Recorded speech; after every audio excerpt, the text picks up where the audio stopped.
मुख्यमंत्री के शपथ ग्रहण के बाद अब सबकी नजरें टिकी हैं कि हेमंत के कैबिनेट में कौन कौन से चेहरे शामिल होंगे।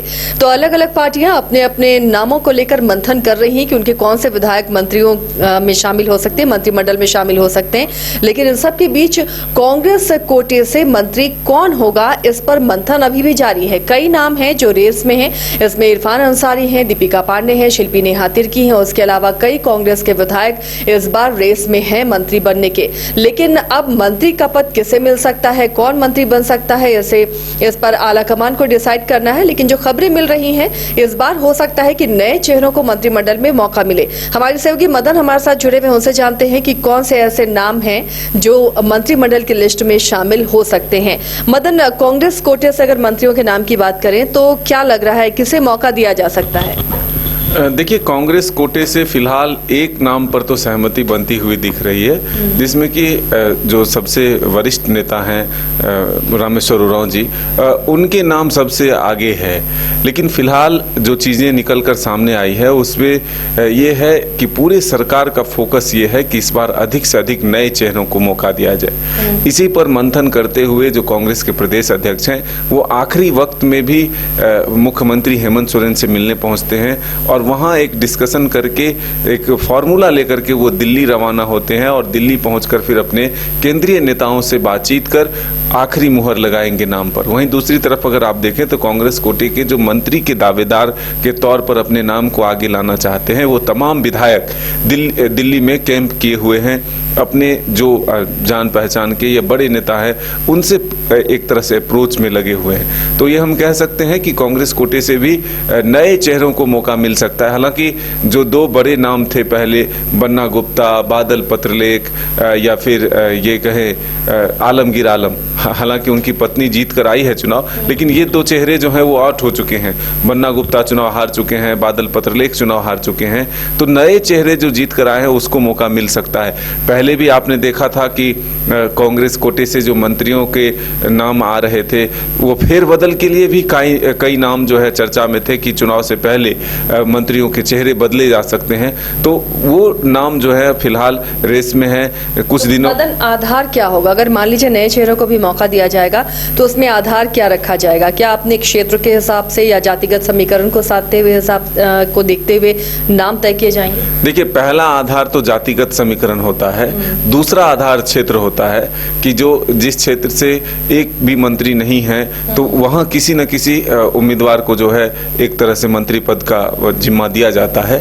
तो एक पहला आधार था। लेकिन देखिए, इस बार जो फॉर्मूला है ना वो भी बदलने वाला है, क्योंकि जो विधायक हैं उनकी संख्या काफ़ी हो गई है।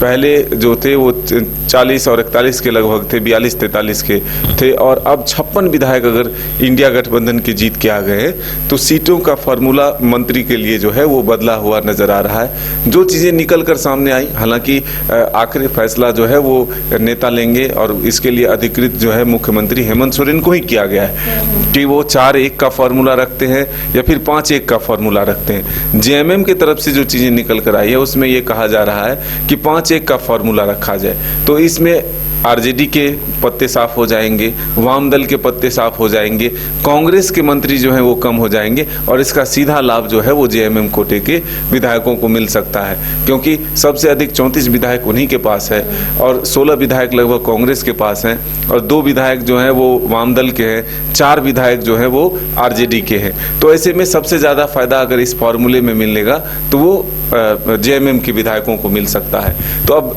आखिरी फैसला क्या होता है, हालांकि कांग्रेस की तरफ से 4-1 का फॉर्मूले का ही प्रेशर दिया जा रहा है कि 4 मंत्री कम से कम उनके कोटे से हो। वाम दल ने ये घोषणा कर दी कि हमारे आंकड़े नहीं हैं तो इसलिए हम जो है बाहर से ही समर्थन करेंगे। आरजेडी की तरफ से 1 मंत्री की दावेदारी जरूर है, क्योंकि 4-1 का फॉर्मूला अगर होता है तो 4 विधायक उनके पास है। और लालू यादव जो उनके राष्ट्रीय, पिछली बार तो 1 विधायक में भी मंत्री पद मिला था, आरजेडी को मिला था। ये एक जो 3 बड़े दल थे, घटक दल थे, तो 1 विधायक थे तो उनको एक तरह से पार्टी को समर्थन के तौर पर एक मंत्री जो है दे दिया गया था, लेकिन इस बार वो आंकड़े हैं उनके पास, जो 4-1 का फॉर्मूला जो पहली बार तय किया गया था वो फॉर्मूले के हिसाब से विधायक हैं। लेकिन 5-1 का अगर फॉर्मूला तय होता है तो इसमें आरजेडी के मंत्री जो हैं वो नहीं हो सकते। लेकिन अब गठबंधन है, चुनाव साथ में लड़े हैं, तो एक आपसी सामंजस्य जरूर बैठाया जाता है। तो इस कोटे से या इस फॉर्मूले से कांग्रेस को नुकसान हो सकता है, 3 मंत्री उनको मिल सकता है। जेएमएम को एक बड़ा फायदा हो सकता है कि अधिक से अधिक मंत्री उनके बन सकते हैं। लेकिन वहीं अगर आप देखें तो ये कह सकते हैं कि इसी सप्ताह में, यानी कि दिसंबर के पहले सप्ताह में मंत्री परिषद का विस्तार जो है वो हो सकता है और दिल्ली से फॉर्मूला लेकर के कांग्रेस के प्रदेश अध्यक्ष जल्द ही लौट सकते हैं। मंत्रियों के नाम का घोषणा हो सकता है। अब आरजेडी के कोटे से अगर मंत्री बनते हैं तो उस नाम पर जो है एक तरह से लालू यादव फैसला लेंगे। लेकिन जेएमएम कोटे से जो मंत्रियों के नाम हैं रेस में, उसमें दीपक बिरुआ का नाम सबसे ज्यादा है, रामदास सोरेन का नाम आगे है, हफीजुल हसन का नाम आगे है। जो महिला कोटे से है उसमें एक तरह से सविता महतो का नाम है, लुइस मरांडी का भी नाम शामिल किया जा रहा है। जो नए चेहरे हैं उसमें अनंत प्रताप सिंह का भी नाम है। तो ये हम कह सकते हैं उमाकांत रजक का नाम आ रहा है। तो ये जो चेहरे हैं उसमें आप ये कह सकते हैं समीकरण और क्षेत्र सभी सदैव ऐसे चेहरों को मौका दिया जाए। हाँ, देखिए उधर से भी एक मंत्री, 2 मंत्री जो है वो चुनाव हार चुके हैं, तो वो एक दबाव जो है हेमंत सोरेन जी पर भी कम पड़ेगा कि जो पूर्व के मंत्री हैं उनको कंटिन्यू किया जाए। चंपई सोरेन खुद बाहर हो चुके हैं, बेबी देवी हार गई हैं, मिथिलेश ठाकुर हार गए हैं, बैजनाथ राम हार गए हैं। तो एक नाम जो नए चेहरे हैं वो जोड़ने का इनको एक अच्छा मौका मिला है। तो वो कौन कौन नाम शामिल हो सकते हैं? बसंत सोरेन और कल्पना सोरेन में किनका नाम रखा जाता है कैबिनेट में? क्या दोनों को मंत्री पद दिया जाता है? ये तमाम सस्पेंस जो है फिलहाल बरकरार है, लेकिन इतना तय है कि बहुत जल्द इस पर फैसला होने वाला हो जाएगा। लेकिन कांग्रेस से नाम, मदन एक बार वो भी अपने दर्शकों को बता दे कौन से ऐसे नाम है जो इस बार रेस में शामिल हैं। देखिए इसमें नाम जो है रामेश्वर उरांव का नाम तो है ही, इरफान अंसारी का नाम है, अनूप सिंह का नाम है, एक तरह से देखें तो शिल्पी नेहा तिर्की का नाम है, दीपिका पांडे का नाम है, और भी कई, नमन विकसल कोंगारी, राजेश कच्छप। जो अब आप अगर देखें तो सभी की दावेदारी है कि हम क्यों नहीं, तो हम क्यों नहीं, हम 2 बार चुनाव जीत कर आए, कोई 3 बार चुनाव जीत कर आए। तो इस तरह से एक दावेदारी जो है अपनी जरूर पेश की जा रही है। तो इसमें 2 फार्मूला, एक क्षेत्र और एक दूसरा जातिगत समीकरण, इसे साधने की कोशिश होगी।